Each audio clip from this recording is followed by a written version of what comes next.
అల్జాపూర్ శ్రీనివాస్ గారితో పాటు విశ్లేషకులు గిరిధర్ మామిడి గారు కూడా మనతో పాటు జాయిన్ అయ్యారు.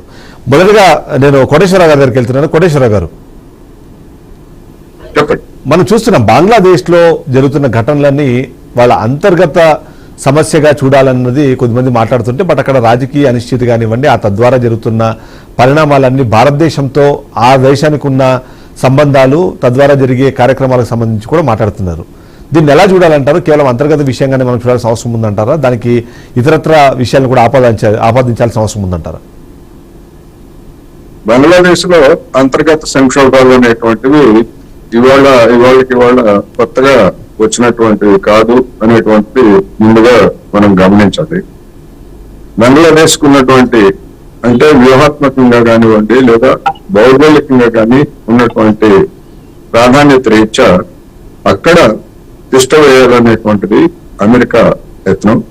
దానికి అనుగుణంగా గడిచినటువంటి అంటే 1971లో జరిగినటువంటి విముక్తి ఉద్యమం దగ్గర నుంచి ఇప్పటి వరకు చూస్తే అనేక సందర్భాల్లో బంగ్లాదేశ్ లో ఒక విధమైనటువంటి అస్థిర పరిస్థితిని సృష్టించడం లేదా తనకు అనుకూలమైనటువంటి శక్తుల్ని అక్కడ గద్దెనెక్కించాలనేటువంటి ఒక నిరంతర ప్రయత్నం మనకి కనిపిస్తా ఉంది.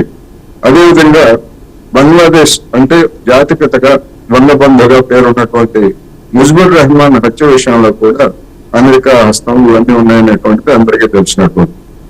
తాజా పరిస్థితులకు వస్తే షేక్ హసీనా తన ప్రభుత్వాన్ని కూల్చివేయడం వెనుక అమెరికా హస్తం ఉందని చెప్పేసి ఆమె స్వయంగా చెప్తున్నారు. ఆమె చెప్పక ముందే వచ్చినటువంటి వార్తలు కానీ జరిగినటువంటి పరిణామాలు కానీ ఇవన్నీ కూడా అమెరికా వైపే వేలు చూపించాయి అనేటువంటిది ఈ సందర్భంగా చెప్పాలి. అయితే ఈ అమెరికా హస్తం ఈ ఆందోళనకారుల వెనకాల ఉన్నటువంటి వాళ్ళు ఎవరు?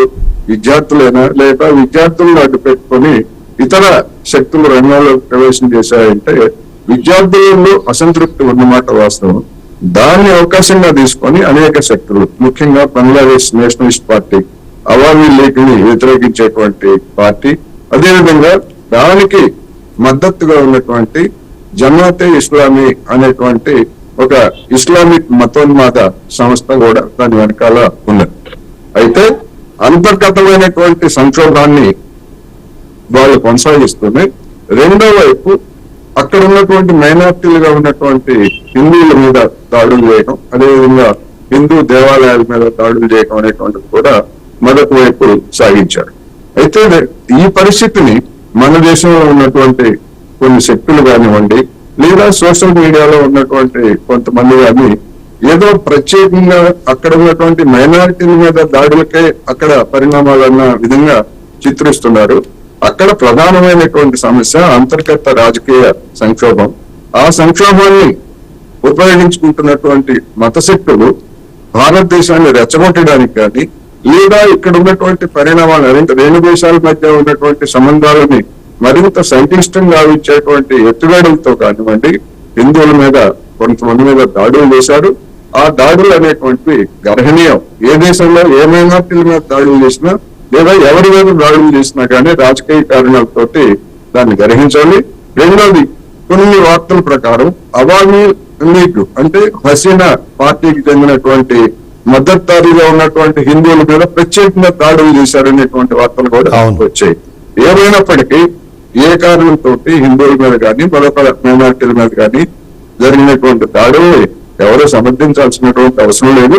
కానీ అక్కడ జరుగుతున్నటువంటి పరిణామాలు ఏదో హిందూ ముస్లిం ఘర్షణగాను లేదా ఆ విధంగా చిత్రిస్తే కనుక అది రాంగ్ కన్క్లూజన్స్ కి వెళ్తుంది అనేది ఈ సందర్భంగా నేను చెప్పదలుచుకున్నా. అక్కడ జరుగుతున్నటువంటి పరిణామాల వెనుక అమెరికా హస్తం ఉన్నది.